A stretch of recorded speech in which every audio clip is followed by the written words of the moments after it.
नमस्कार, देवमाजावरती स्वागत आहे. आज आपल्याबरोबर श्री उद्धव जोशी महाराज आहे. महाराज, कर्म आणखीन आपण केलेले कर्म अर्पण करायचे, नंतर कृष्णार्पणमस्तू म्हटलं जातं. आता ही जी नवीन पिढी आहे त्यांना हा सरळ प्रश्न असतो की मी 10वी-12वीची एक्झाम दिली, ग्रॅज्युएशनची एक्झाम दिली, मी 5 वर्ष 10 वर्ष एवढे झटलो, जो मला मिळालेला आहे, मार्क्स मिळालेले आहेत, क्लास गेलो, मी सॅक्रिफायसेस केलेत, माझे पेरेंट्सने सॅक्रिफायसेस केलेत, आणि त्याच्यानंतर मला हे जे आता मी पोझिशनमध्ये आहे ते त्यामुळे आहे. मी कुठल्या देवाच्यामुळे पोझिशनवरती आलो नाहीये. तर जे कर्म मग तुम्ही सांगता की कृष्णार्पणमस्तू म्हणजे मी केलेले सगळे कर्म देवाला वाहून टाकायचे. जर देवालाच वाहून करायचे असतील मग मी कर्मच का करू? हा प्रश्न जो आहे हा खऱ्या अर्थाने योग्यच प्रश्न आहे. प्रत्येक तरुण काय अगदी म्हाताऱ्या माणसांच्या मनात सुद्धा हा प्रश्न येतोच आहे. जे व्यावहारिक जीवनामध्ये गुरफटलेले जीव आहेत त्यांच्यासाठी हा प्रश्न अगदी योग्य आहे. ते म्हणतात त्याच्यात काहीही चूक नाही आहे. कारण जे कर्म आपल्या हातून होतं त्याचा कर्ता कोण असतो तर आपण असतो. आणि प्रत्येक कर्माचं काहीतरी फळ मिळत असतं. आणि ते कर्माचं फळ काय असू शकतं? एकतर चांगलं असू शकतं किंवा वाईट असू शकतं. ज्याला आपण अध्यात्माच्या भाषेमध्ये पाप आणि पुण्य अशी 2 फळं म्हणतो. त्यांनी जे कष्ट केलेलं आहे म्हणजे काय की ते फळ आता एखाद्या विद्यार्थ्याने अभ्यास करून चांगले मार्क्स मिळवलेले आहेत, प्रशस्तीपत्रक त्याला मिळालेलं आहे, हे त्याचं यश आहे. तो करतायत, त्याला त्याचं यश मिळालं. आता त्यानं त्याच्या शिक्षणाप्रमाणे चांगली पोझिशन मिळवलेली आहे आणि त्या पोझिशनला असणारे लक्झरी सुखदुःख जे काय असतील ती तो उपभोगतोय. म्हणजे काय की त्याची फळं तो उपभोगतोय. काही चांगली फळं असू शकतात, काही वाईटही फळं असू शकतात. आता करता तो आहे हे त्याला मान्य आहे. हे झालं व्यावहारिक जगामध्ये. कारण त्याला देव अध्यात्म याच्याबद्दल इंटरेस्ट नाही आहे असं समजा. परंतु ज्यावेळी त्याला समजेल की हे माझं जीवन जे आहे याचा मुख्य उद्देश काय आहे तर मला परमात्म्याची प्राप्ती करून घ्यायची आहे. तो तुमच्या आतमध्येच आहे, त्याची प्राप्ती करून घ्यायची आहे. आणि त्यासाठी काय केलं पाहिजे? मला तर अध्यात्म केलं पाहिजे. आणि ज्यावेळी तो अध्यात्मावरती विश्वास ठेवायला लागतो तर त्यावेळी काय कळतं की हे जन्म आणि मृत्यूच्या फेऱ्यामधून आपण अनेक जन्म फिरत आलेलो आहे.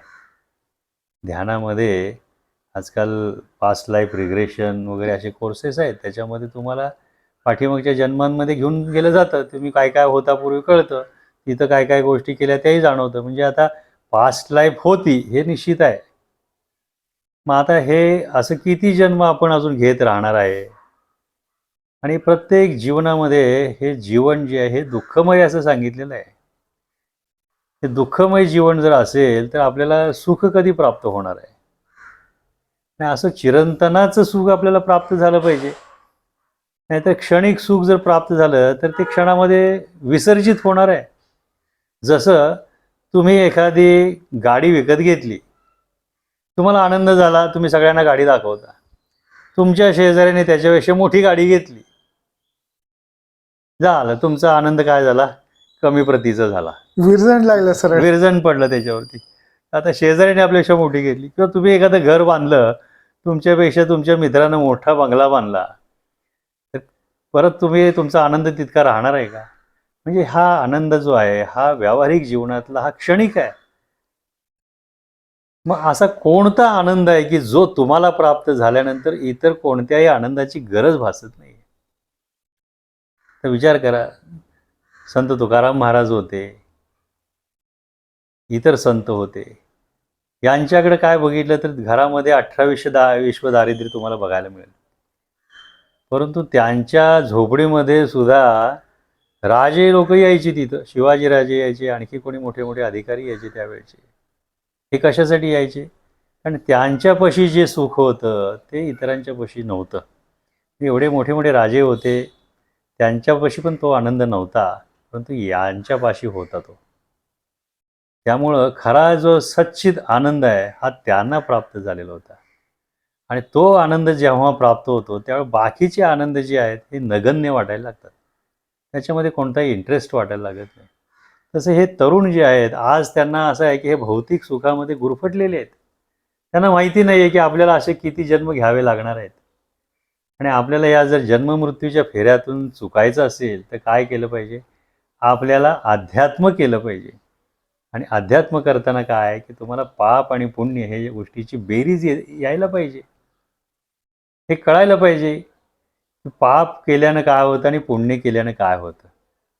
पण गुरुजी सांगा की मी तर एन्जॉय करतोय, मला जन्म मरणाच्या फेऱ्याचा मला काही संबंध नाही. मी आता एन्जॉय करतोय ना, माझ्याकडे गाडी आहे, चांगलं घर आहे, चांगली फॅमिली आहे, चांगली हेल्थ आहे. तर मग मला जन्म मरणाच्या फेऱ्यातून मला उलट मला तर आवडेल ना पुढच्या जन्मात परत हाच जन्म घ्यावा. तुमचं म्हणणं हे क्षणापुरतं बरोबर आहे. पण असं मला सांगा, तुम्ही जी हेल्थवरती आज सांगताय की माझी हेल्थ एकदम उत्तम आहे. आपल्याला पुढच्या क्षणाचं काय सांगता येतंय का? ह्या क्षणाला माझी हेल्थ चांगली आहे किंवा आत्तापर्यंत चांगली होती. 1 तासाने हेल्थ माझी कशी असेल हे सांगता येते का? नाही. 1 तासानं तुम्ही कोणत्या परिस्थितीत अडकणार आहे ते तुम्हाला माहिती आहे का? आज तुम्ही ज्याला सुख म्हणताय, हे सुख जे आहे हे कोणत्या क्षणी विरून जाणार आहे आणि दुःखाचा डोंगर तुमच्यावरती येणार आहे. आज तुम्हाला मुलं बाळं, नवरा, काही ना बायको समजा आहे, सगळे बंगल्यात राहत आहेत. सगळं असंच राहणार आहे का चिरकाल? नाही. नाही राहणार. आज तुम्ही बंगल्यात राहताय, पूर्वजन्माचा पुण्यार्थ आहे त्यामुळे तुम्हाला ऐश्वर्य मिळालेलं आहे. परंतु हे असंच चिरकाल टिकणार आहे का? नाही, कारण तुमच्या कर्मांवरती पुढे अवलंबून आहे. तुम्ही जसं करणार आहात तसं निसर्ग तुम्हाला परत तेच व्याजासहित परत देणार आहे. त्यामुळे ही आत्ताची परिस्थिती उंच असेल तरी सुद्धा पुढं उंच राहणार नाही. ती अशी परत खाली येऊ शकते किंवा याहीपेक्षा उंच जाऊ शकते. जसा तुमचा कार्यभाग असेल, जसं तुमचं कार्यकारण असेल, त्या पद्धतीने त्याचे रिझल्ट्स तुम्हाला मिळतील. परंतु सुख आणि दुःख ह्या दोन्ही घटना हे मानवाच्या अधीन नाही आहेत. प्रत्येक वेळेला माणूस काय करतो? सुखासाठी धावत असतो, ऊर फुटेपर्यंत पळत असतो, पण सुख त्याच्या कोसोपू दूर पळत असतं. आज मी एवढा पैसा कमवला आहे, आता याच्यापुढे आणखी मला एवढा कमवायचा, असं किती किती कमवायचं आहे त्याला. पण एवढं किती आणि कशासाठी याही गोष्टी माहीत नाही. आपलं वय वाढलं, लहानपणी जेवढी एनर्जी होती ती आत्ता आहे का? निश्चितच नाही आहे. म्हणजे काय झालेलं आहे की शरीर तुमचं हळूहळू काय व्हायला लागलेलं आहे? कमजोर व्हायला लागलेलं आहे. कालांतरानं आणखी कमजोर होणार आहे. असं झाल्यानंतर तुम्हाला हे भौतिक सुख उपभोगता येणार आहे का? नाही. नाही येणार. काळाच्या ह्याच्यामध्ये हे सगळं निघून जातं. चिरकाल असं कुठलं तरी सुख आहे की जे तुम्हाला सदैव तुमची साथ देणार आहे. हे या जन्मी नव्हे तर परलोकामध्ये सुद्धा तुम्हाला त्याचा उपयोग होणार आहे, उपभोग घेता येणार आहे. असं कोणतं असेल? ते सुख जर तुम्हाला प्राप्त झालं तर तुम्हाला इतर सुख जे आहेत ते नगण्य वाटतात. त्यामुळं पाप आणि पुण्य हे दोन्ही भोगून संपवायचे असं सांगितलेलं आहे. म्हणजे काय? पुण्य करत गेलं, काही लोक खूप पुण्य करतात, पुण्याचा संचय करतात आणि शेवटी मरून जातात. ते उपभोगण्यासाठी परत येतात आणि ते उपभोगताना काय होतं? परत पाप तयार होतं. म्हणजे ह्या फेऱ्यांमधून तो चुकत नाही आहे. परंतु हे जर मगाशी तुम्ही सांगितल्याप्रमाणे कुठलंही कर्म जे आहे हे आपण त्या ईश्वराला अर्पण केलं, त्या सद्गुरूला आपण अर्पण केलं आणि त्याला सांगितलं की तुझ्या चरणाशी त्याची काय फळं आहेत हे तुझी तुला, मला फळ नको आहे त्यातलं. नेकी कर और कुएं में डाल असं केलं आपण. ते विसरून गेलो. हे कुणी केलं? हे सद्गुरू करताय. राम करता म्हणूशी तरी सुख पावेशी, मी करता म्हणूशी तरी दुःख पावेशी. असं दुःखी आपल्याला व्हायचंय का सुखी व्हायचंय? राम करता म्हटलं की त्या कर्तेपणाची सगळी फळं जी आहेत ते कर्त्याला जातात. मग कर्ता राम आहे, त्याचं पाप असून तर पुण्य फळ असो, जे काय कर्माचं फळ आहे ते सगळं रामाकडे जाईल. आणि दुःख किंवा हे जे आहे ते आपल्याला हे उपभोगायचे असतात, ते आपण उपभोगून संपवतो. संपल्यानंतर इथं समसमान होतं, कारण जो काय पुण्यार्थ कमवला असेल किंवा पापार्थ कमवला असेल तो सगळा जेव्हा आपल्याला कळायला लागलं की हे सगळं काय आहे, ह्याच्यामुळं पुनर्जन्माचं हे गणित सुटत नाही आहे, ते सगळं ते रामाच्या पायावरती वाहून टाकलं आपण. त्यामुळं काय झालं, इथं पाप पुण्य भोगून आपण संपवलं आणि वरती जे आपलं सुकृत ठेवलेलं आहे ईश्वरानं, हे जाळण्याची ताकद जी आहे ती कोणाची? सद्गुरूची आहे. म्हणजे तुम्हाला कायमस्वरूपीचा जो मोक्ष आहे तो तिथं प्राप्त होऊ शकतो आणि चिरंतनाचं सुख जे आहे आध्यात्मिक सुख हे तुम्हाला प्राप्त होऊ शकतं. आता हा जो कॉन्सेप्ट आहे ह्या तरुण पिढीला समजत नाही, कारण ते भौतिक सुखामध्ये अडकलेले आहेत. त्यांना हे आध्यात्मिक गोष्ट सुद्धा समजणं गरजेचं आहे. आणि हे कधी समजतं? ज्यावेळेला आपण अध्यात्म काय आहे हे समजायला लागतो त्यावेळेला समजते. जोपर्यंत तुम्ही समजून घेत नाही तोपर्यंत तुम्हाला समजणार नाहीये. काही काही मुलं जी असतात लहानपणीच योगी बनतात, ध्यानी बनतात आणि तिथून ते जीवनाचा प्रवास त्या पद्धतीने पुढे घेतात. काही लोकांना ब्रह्मचर्य झाल्यानंतर गृहस्थाश्रमात पडतात. गृहस्थाश्रमात पडल्यानंतर त्यांना कळतं की अरे आपल्याला परमार्थ केला पाहिजे. मग परमार्थ करायला लागतात.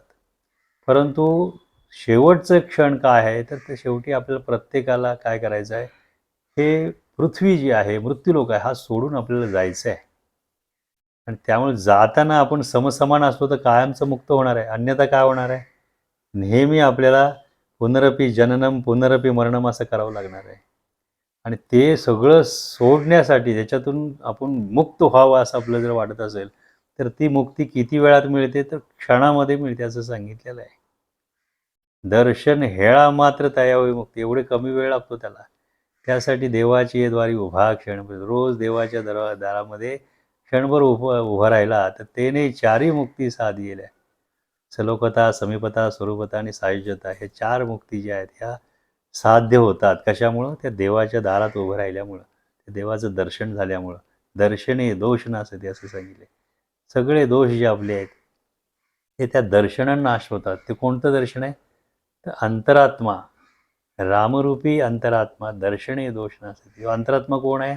हा रामरूपी अंतरात्मा आहे हा. त्याचं दर्शन घडलं पाहिजे म्हणजे दोष नाहीसे होतात, तर मुक्ती मिळते. ह्या सगळ्या घटना ह्या तरुण पिढीला सांगणं गरजेचं आहे आणि अध्यात्माची अनुभूती घेणं गरजेचं आहे. नुसतं ऐकून उपयोग आहे का हे सगळं? नाही, एक सांगा ना गुरुजी, आरती आहे, जन्म मरणाचा फेरा चुकविला. हं. चुकविला म्हणजे तुम्ही समजा एक स्किप केलं पण मग परत तुम्ही जन्म घेता, असं येतं का त्याचा त्याचा अर्थ अर्थ? तसा नाहीये. दत्तात्रयांच्या आरतीमध्ये जे सांगितलं, जन्म मरणाचा फेरा चुकविला म्हणजे काय? हा जन्म मरणाचा फेरा कंटिन्युअसली चालू असतो.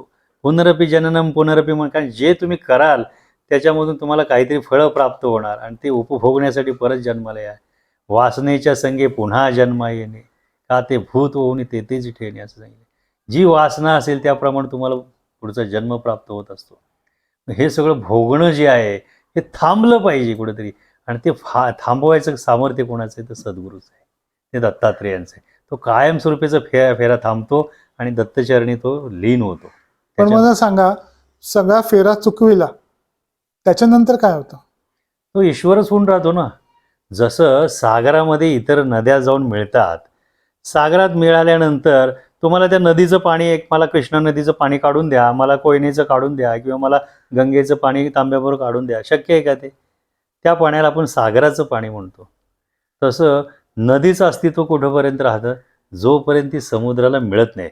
ज्या पॉईंटला, ज्या क्षणाला ती मिळते तिथं तिचं अस्तित्व काय होतं? समुद्राच्या अस्तित्वात विलीन होतं. समुद्र कोण आहे? तर हा परमात्मा आहे, ईश्वर आहे तो. त्याच्या अस्तित्वामध्ये आपलं अस्तित्व मिसळून जातं. म्हणजे काय? आपण सुद्धा ईश्वर होऊन राहतो. देव पहावयाशी गेलो, देव होऊन तेथेची ठेलो. परत तुम्हाला यायचं नाही पाठीमागं.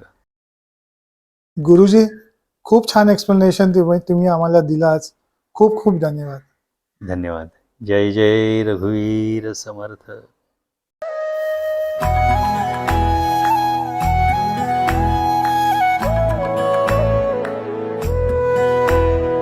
अध्यात्मावर अशीच माहिती मिळवण्यासाठी देव माझा चॅनलला सबस्क्राईब करा